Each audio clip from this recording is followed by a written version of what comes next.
आज हम कक्षा 1 हिंदी पाठ्य पुस्तक से पाठ 10 पढ़ेंगे। इस पाठ का नाम है उल्लू आया। इस पाठ में कविता दी गई है, तो चलो इस पाठ में दी गई कविता को लय के साथ पढ़ें और समझें। उल्लू आया एक ऊन का गोला लाया, चरखा बोला चूं चूं चूं, खरगोश बोला कूं कूं कूं, देखो रंग से भरी दवात है किसान भी हल के साथ। तो बच्चों, ये कविता आप भी लय के साथ गाइएगा। अब हम इस कविता को समझ लेते हैं।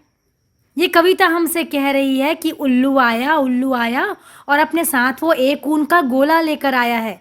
ये देखिए, ये रहा उल्लू और ये अपने साथ में एक ऊन का गोला लेकर आया है। चरखा बोला चूं चूं चूं, खरगोश बोला कूं कूं कूं, और ये रहा चरखा। ये किस तरह की आवाज़ करता है? चूं चूं चूं की आवाज़ करता है। और खरगोश कूं कूं कूं बोलता है। देखो रंग से भरी दवात है किसान भी हल के साथ। ये रही दवात, यानी ये है इंक पॉट और इसके अंदर स्याही भरी हुई है किसान भी हल के साथ।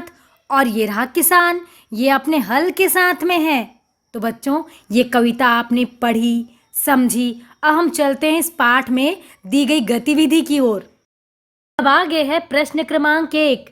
चित्र देखकर पढ़ो और समझो। बच्चों, यहाँ पर हमको चित्र दिए गए हैं, हमें इन्हें देखना है और फिर पढ़ना है और फिर समझना है। तो ये चित्र किसका है? उल्लू का।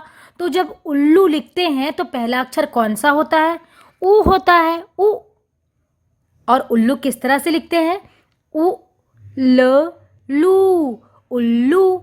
क्योंकि ये छोटा ऊ है इसलिए इसका उच्चारण होगा उ, और ये आधा ल है इसलिए ल, और ये ल है, ला में बड़ू की मात्रा लगी हुई है इसलिए इसको उच्चारण करेंगे हम लू। उ ल लू, उल्लू। अब ये चित्र जो है ये है ऊन का। अब ऊन किस तरह से लिखते हैं? ऊन का जो पहला अक्षर होता है वो होता है बड़ा ऊ न, ऊन। ये है ऊ न, ऊन। ऊ में हम न जोड़ते हैं तो ये बन गया ऊन। अब आगे चित्र दिया हुआ है दवात का। दवात में पहला अक्षर कौन सा होता है? द होता है। द वा त। हमने व को लंबा उच्चारण इसलिए किया क्योंकि व में आ की मात्रा लगी हुई है, इसलिए हमने वा कहा। अब द में तो कोई मात्रा नहीं लगी हुई है इसलिए हमने इसका उच्चारण किया द वा त, दवात। अब आगे चित्र है हल का। तो हल लिखने में पहला अक्षर कौन सा होता है? ह, हल के ह।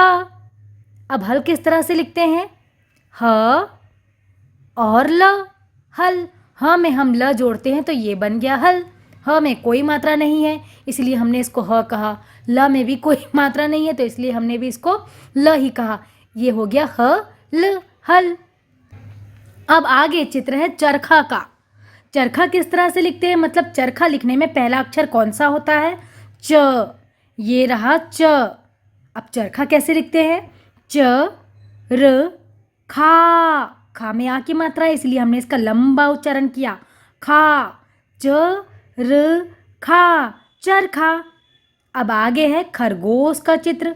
अब खरगोश किस तरह से लिखा जाता है? खरगोश लिखने में पहला वर्ण यानी पहला अक्षर कौन सा होता है? ख होता है। ये रहा ख। इस तरह से ख लिखा जाता है। अब खरगोश कैसे लिखते हैं?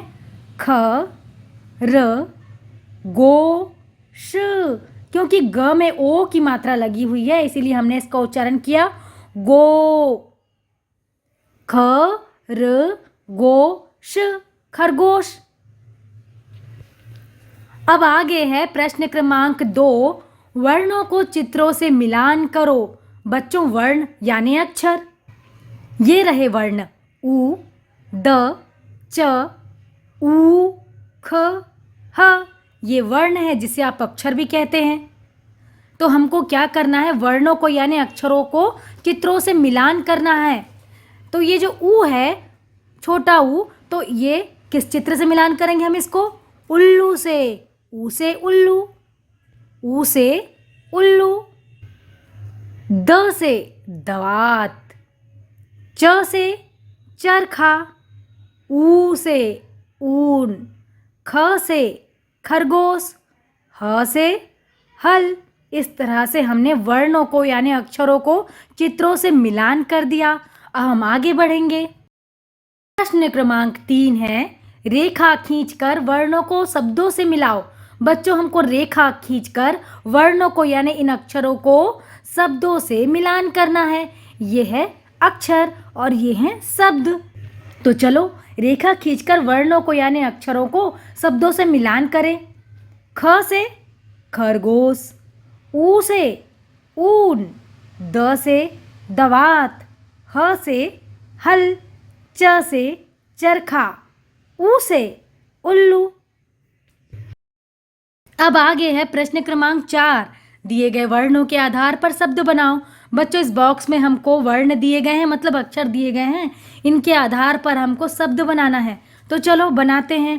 पहले हम बनाएंगे दवात, क्योंकि हमको उदाहरण दिया हुआ है उल्लू, इसी तरह से हम बना देते हैं दवात। फिर चरखा, फिर खरगोश, फिर ऊन, फिर हल।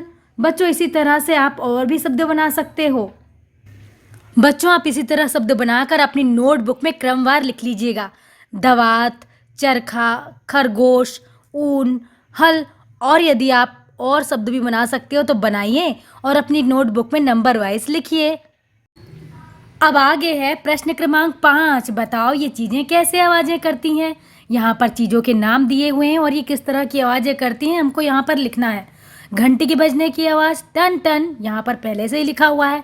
मोटर के हॉर्न की आवाज़ पीप पीप। पर बच्चों, हर गाड़ियों की आवाज़ें अलग अलग होती हैं, उनके हॉर्न की आवाज़ें अलग अलग होती हैं।